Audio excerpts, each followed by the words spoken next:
Hi everyone, welcome back to my channel. Today I want to do a follow-up update of the Chanel nail care cuticle care product versus the Dior one. As you can see here, I've pretty much emptied the tube.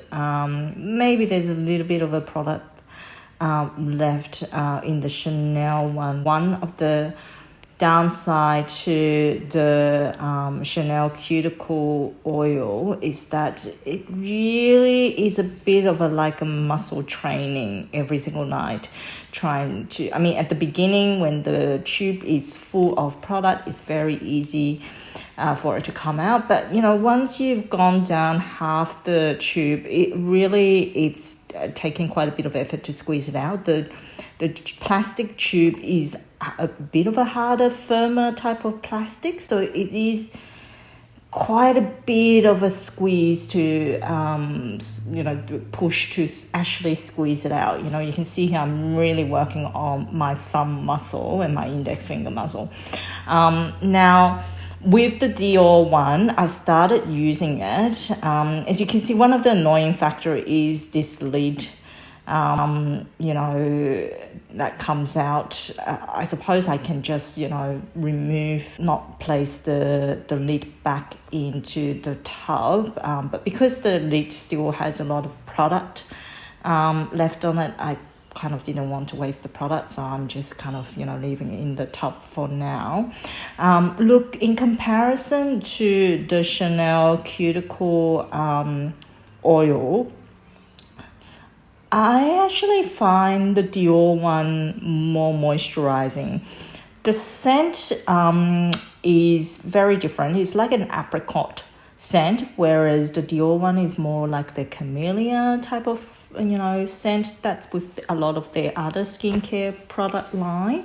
But the Dior one definitely has quite a sweet apricot smell to it, which I prefer the smell of the Chanel one, to be honest. But after a while, I'm actually getting used to the Dior fragrance, for the apricot scent. It does smell quite sweet and fruity. And I guess, in terms of hygiene, it's probably not as good as a squeeze tube.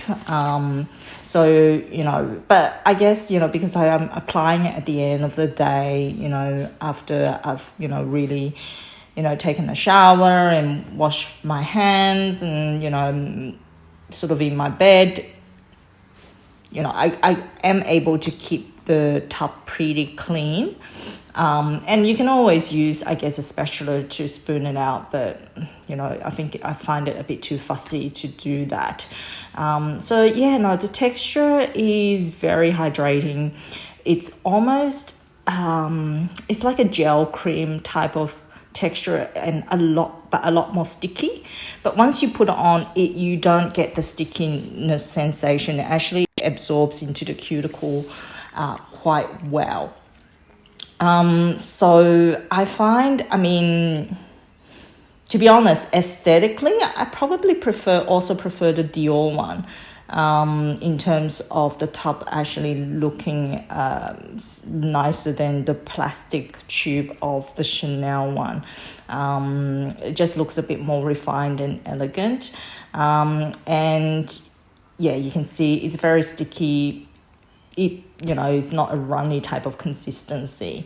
So you do need to sort of dip your finger in to get the product out. So yeah, in comparison, I think I prefer the Dior Cuticle balm over the Chanel Cuticle oil.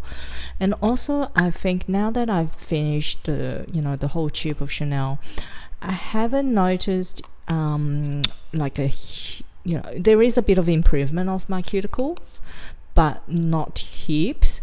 And here you can see I've done some, I guess, a diary of how things were going with the Chanel Cuticle oil before I started using the Dior one. by the time this video is uploaded, I've actually used sort of a third of the Dior one, and I have noticed considerable improvement of my cuticles.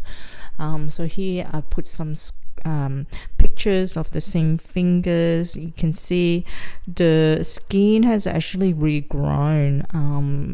The skin of my cuticle has regrown, whereas previously it was just, it's been missing for many years. Dior has saved the day. It will be definitely something that I will be repurchasing when I finish this.